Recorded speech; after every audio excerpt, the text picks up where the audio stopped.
Hello, and welcome to this episode of the Northwood Podcast. I'm your host, Heath Jones, and I pastor a church in Indianapolis, Indiana called Northwood Christian Church, hence the name of our podcast. And if you'd like to learn more about us, please feel free to visit our website at www.indYncc.org. That's indncc.org, and there you'll be able to find times for our services and other ministry opportunities and statements about our values and the like. And so we encourage you to check that out. Or if you would like to reach out to us more directly, just write in to me at my email, which is heath@indncc.org. That's HEATH at INDYNCC.org. Before we push on, I'd like to give a shout out to the All Indiana Podcast Network for producing this podcast. They produced the Northwood Podcast, along with dozens of others, also recorded and produced in Indiana and often about topics of interest to Hoosiers, though not always that specific. Either way, you should check them out to find out what else might interest you. You can do so by going to www.wishtv.com/podcasts. That's wishtv.com/podcast, and you'll be able to find all of the different podcasts produced by the All Indiana Podcast Network. Here in a moment, we'll be considering a parable of Jesus found in Matthew chapter 20. But first, I'd like to let you know about something that we've got coming up here at our church at Northwood. It's a Bible study called Revelation, End of the World or Cause for Hope. So a little bit of background. It's a Bible study about the book of Revelation.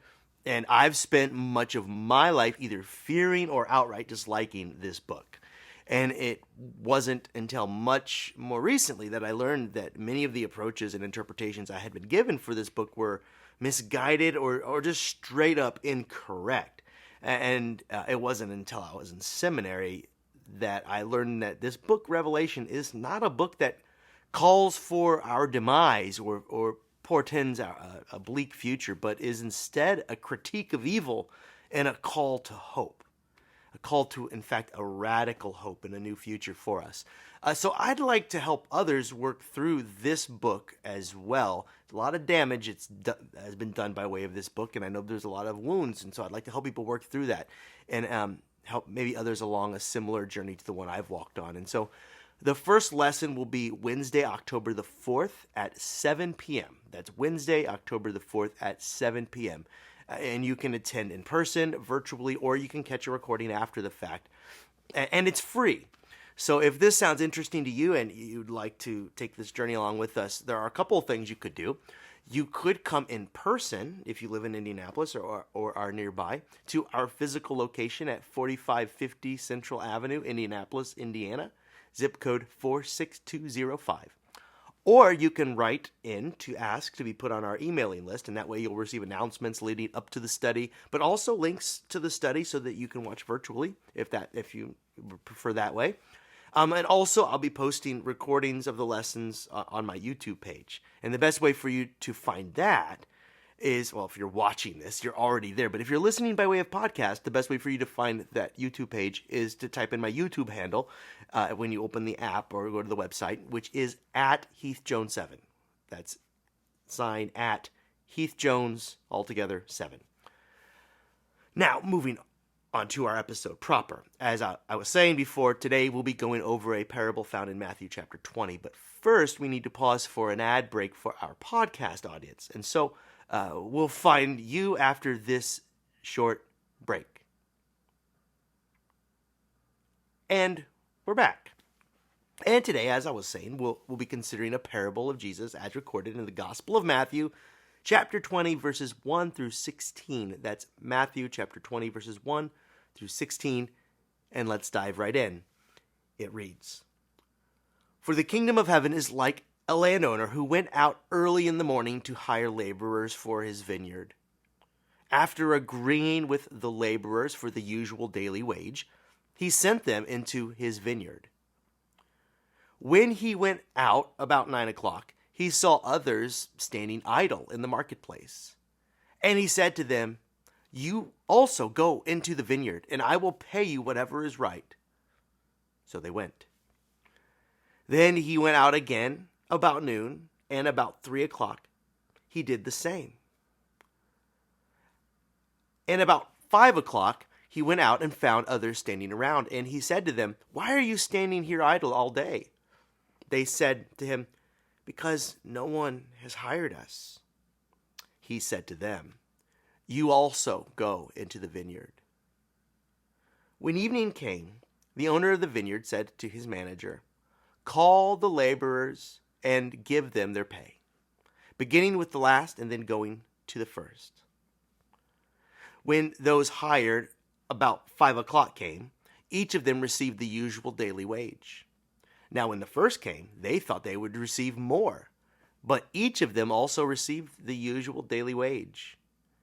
And when they received it, they grumbled against the landowner, saying, "These last worked only 1 hour, and you have made them equal to us who have borne the burden of the day and the scorching heat." But he replied to one of them, "Friend, I am doing you no wrong. Did you not agree with me for the usual daily wage? Take what belongs to you and go. I choose to give to this last the same as I give to you.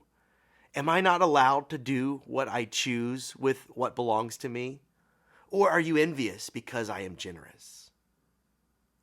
So the last will be first, and the first will be last. I can remember some of the first impressions that was made to me as a child about what it would be like to be an adult. And I was looking forward to this, quite frankly. I think most kids are. My kids look forward to growing up, and then you grow up and you wish you could be young again. But when you're a kid, you look forward to being an adult for all of the benefits, like choosing what you want to watch on TV. That sounded pretty nice from the perspective of a 10-year-old. And at 10, it would seem that adulthood was ages away. But I was still aware that in just 6 years, I would be able to drive. And then that would be the beginning of freedom, but also the beginning of the end of childhood. And what would that bring? I am reminded of an impression I developed about adulthood around this age, around the age of 10, one that still sticks with me. And here's an idea I learned as a child from the adults around me, and it's this. The idea is, if I don't do something with my life, I felt at the age of 10, or I was told straight up, if I don't do something with my life, I was told, then I will have been a failure. And let me rephrase that. How will you make money when you grow up, kid?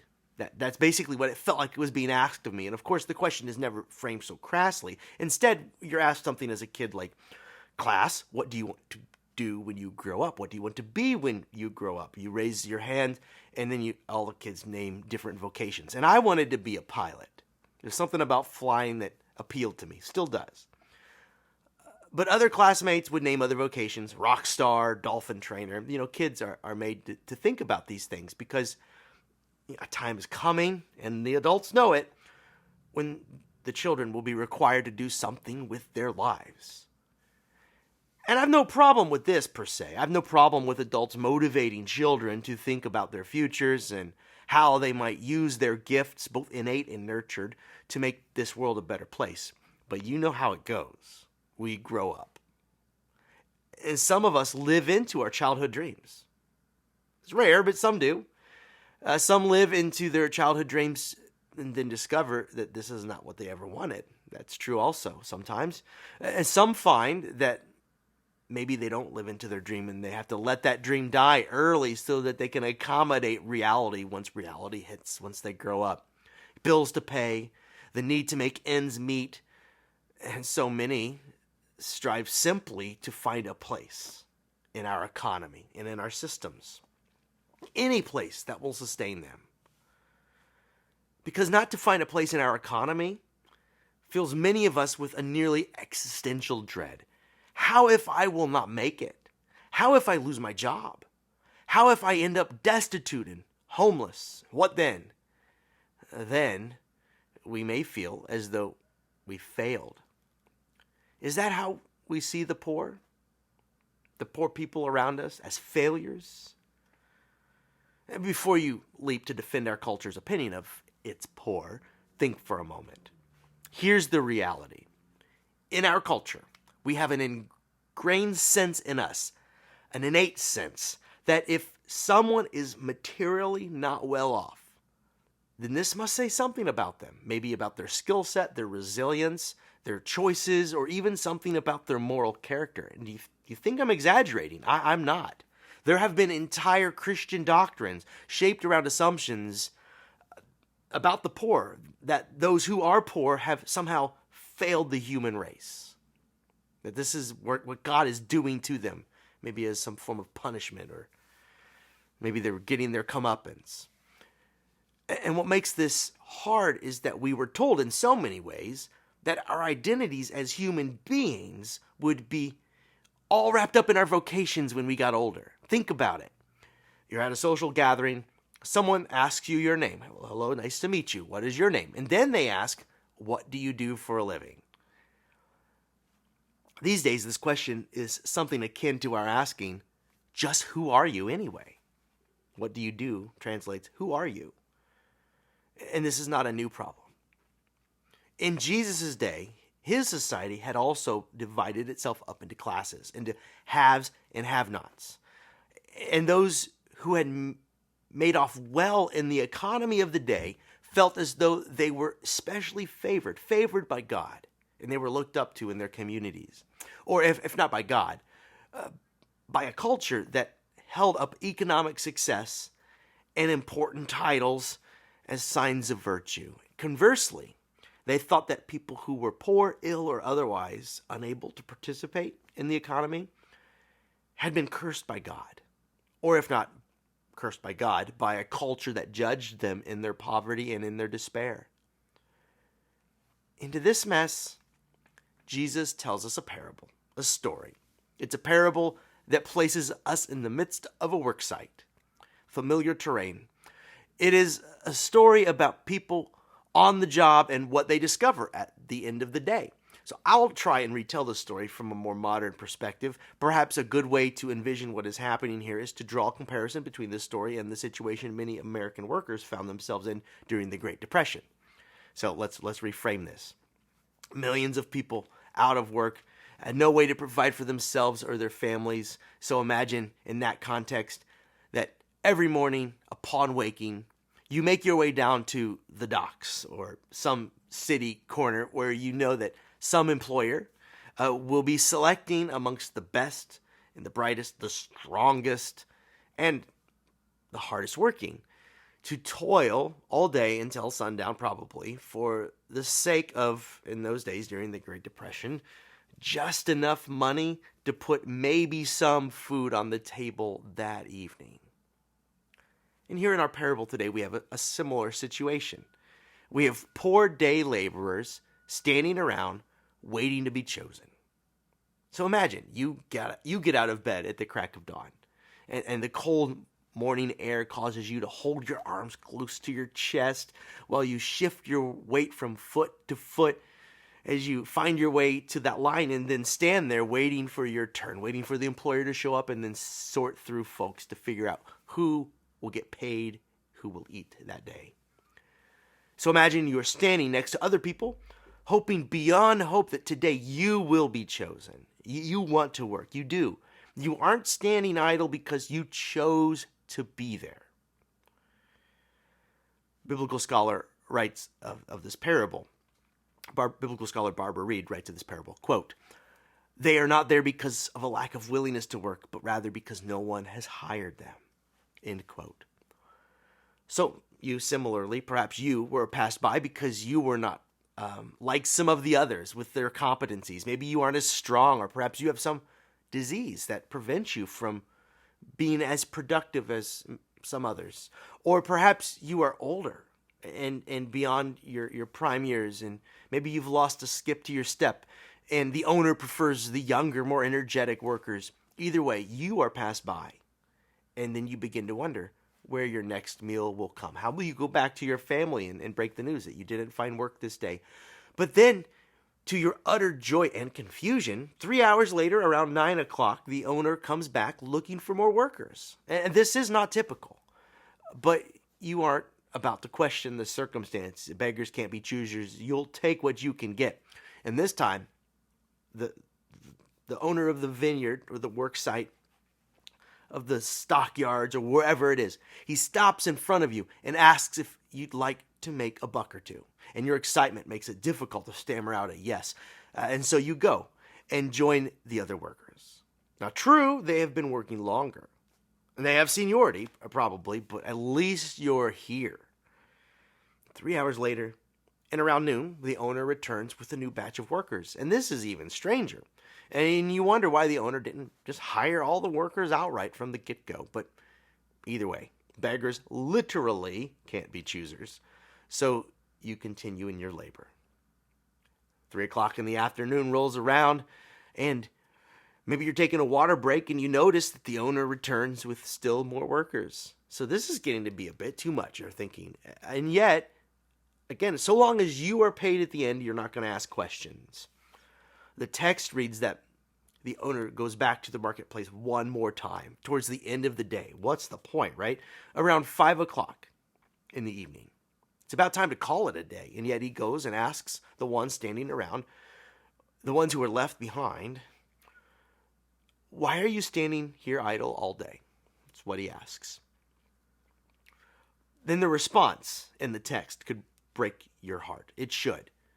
Because they say, no one has hired us. We have not been selected. No one has chosen us, in other words. I have been passed by again and again, day after day, and that day quite literally 4 or 5 times. No one had determined that they were worth their while. No one had determined that they might be an asset to them. But the owner of this vineyard says, even an hour or two before quitting time, you also go into the vineyard. I accept you. I accept you. So, they go. And then you, imagine you're still there, put yourself back there, and you see that more workers are added to the throng, and you think to yourself, I've been working since 9, so I hope to receive at least enough to buy some bread for my wife and my kids. But I can imagine what these latecomers hope to gain. They haven't even worked enough for a cracker. What's the point? But then comes the time to receive payment. The first goes forward. The first group came in before you, and they receive a fair full day's pay. And then your group comes up, and you expect a little less. After all, you haven't been at it as long as that first group, but to your surprise, you're paid exactly as much as the first group. Not very fair, you think, but you're not going to ask questions. The first group grumbles a bit, but you reason that, while the first group worked longer, you worked harder. So at least it seems to you that maybe this is fair. But then the next group, the group that began at midday, goes forward to receive their pay. And to your mild, maybe medium amount of annoyance, they receive the same as you? You turn to another person in your group and say, now that hardly seems fair. The next group, the group who have been working maybe a half an hour as long as you, goes forward and they receive as much as you. Those ones who came at the end of the day. And now that money in your own pocket seems to be depreciating with each passing minute. And the last group comes forward, the castaways. Those that barely made it at the end of the day. The cripples, the diseased, the elderly, the weak, and the broken. And you watch them work, hobble around, do their best at the very end. And perhaps, they felt rested, from all that standing around. You're thinking to yourself, as they had done the day before, and then the day before that. But even so, they could hardly carry the baskets in which the harvest was put in. And so you're thinking, what could they possibly get paid? They could hardly swing a hoe. And you can hardly believe that the owner has the gall to pay them what you were paid. Now, it was quite all right when you were paid as much as the group that came before you. But this, maybe you'd have done much better to just wait until the last minute yourself. And this rationale, what I'm describing here, let's step away from this story for a moment. This rationale makes sense to us because, we've been trained, you and I, to think about our relationships as transactional. We've been trained by our culture to feel as though we are in competition with others in the vineyards, the workplaces of life. But remember, this is a parable about the realm of God, not the world as it is, but the world as it could be. And things are different here in the realm of God. The worker who came late to the vineyard did so because he'd been passed over again and again by a cruel world. So you can imagine what the worker had to do in the meantime to survive. Perhaps stealing to make ends meet. Maybe they would leave that line at the end of the day and then go find something to steal on the way home. But it's a lifetime of hardship and separation from community. And this is transformed when the owner of the vineyard says, in so many words, "You are accepted. I choose you. Welcome to my embrace and my love." The worker then goes to the vineyard and is blessed by the owner the same as anyone else. Here is the point. No matter where you come from or how long it takes you to accept God's love of you, you are, in the end, embraced as if you had been there all along. This is God's love. It turns out that at the end of life's labor, what matters is not so much what you do in life, your accolades, your accomplishments. No. What matters is not so much what you do. What matters is who you are. And who are you? You are God's child, made in God's image, full stop. This is a far cry from our modern systems of meritocracy, where we value others primarily because of their abilities and accomplishments. If someone can produce, put in the time in the vineyard, then they are worthwhile. If someone's efforts can be commodified, then they are someone, especially if they can be commodified in a large way to a large sum of money. If they can show up early and put in the work in climbing this economic ladder, then they will eventually arrive. In the realm of God, the assumption will not be what I'm describing here. It will not be those who've worked hard enough to have earned the right to live can be here. Instead, in the realm of God, it is assumed that everyone has the right to live and to live well, regardless. We were not made, primarily, to produce consumer products. That's an assumption Jesus makes. It's what I believe. We are not here to earn our way in this economy so that then we'll know our worth. Our status is not determined by our abilities to accrue more material wealth or by our titles and distinctions. Thus saith the Lord. At least this is what Jesus wants us to know. And in the parable of the workers in the vineyard, what we find at first is a community that felt that it was in competition with itself for resources. And this is very similar to our economy. I mean, just look outside. This is the way that our world works.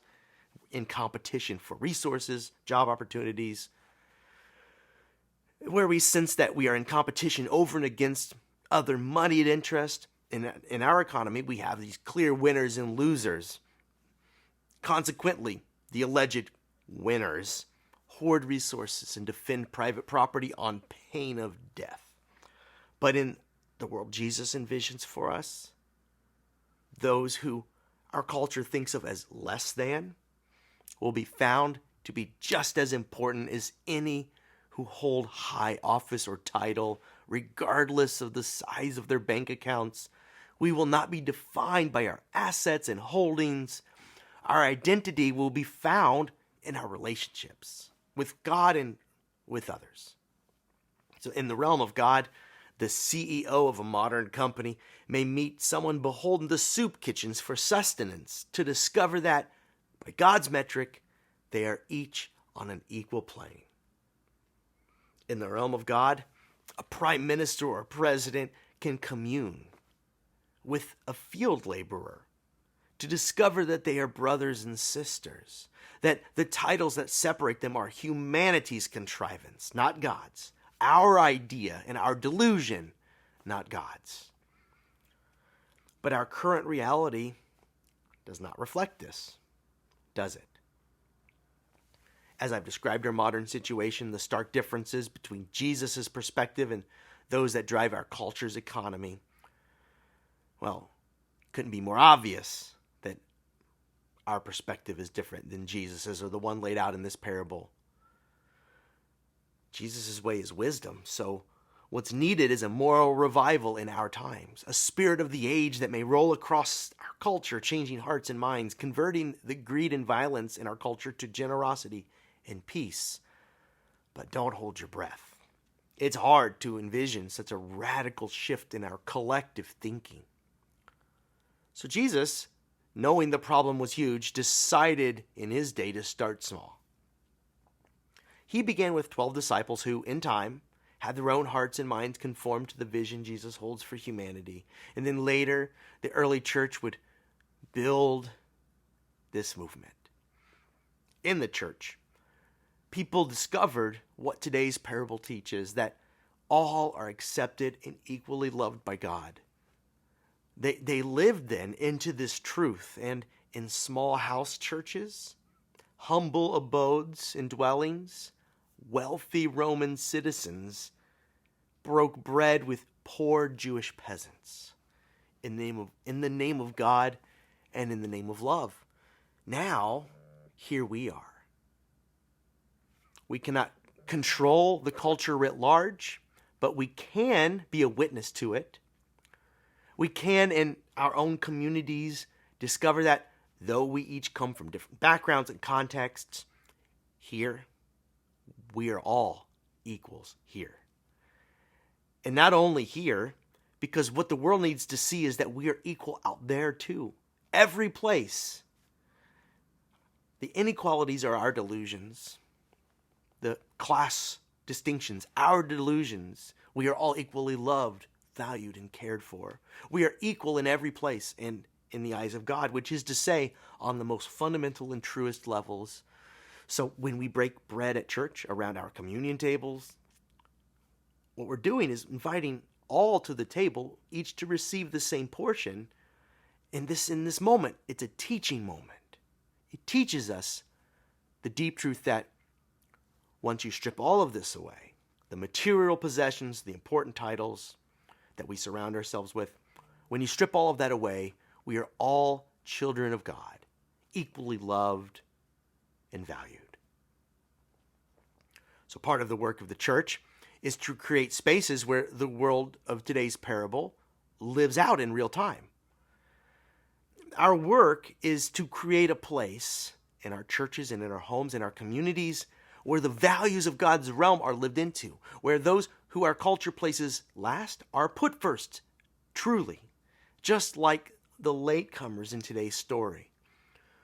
We are called as Christians to cultivate an environment where we no longer assess one another by our vocations or our titles, but rather by who we are in relationship to God and to one another. And who are we in this truest sense? We are all brothers and sisters, children of God, dearly loved. And I hope that today you can realize your worth and the worth of every other person you will meet along the way. And if you leave this discussion with anything, leave with this truth. In the end, it's not what you do in life so much as who you are in life. And what you do will flow naturally from that, and it will be life-giving, but it's who you are fundamentally that matters. God's child, dearly loved. And while we're at it, so is everyone else you've ever known, child of God, dearly loved, and everyone else you will ever meet. You will be known yourself and remembered for the love that you share.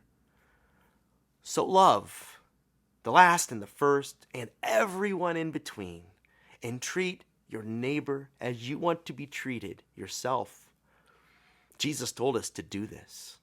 And imagine if this advice were followed in every place, how different would our world be?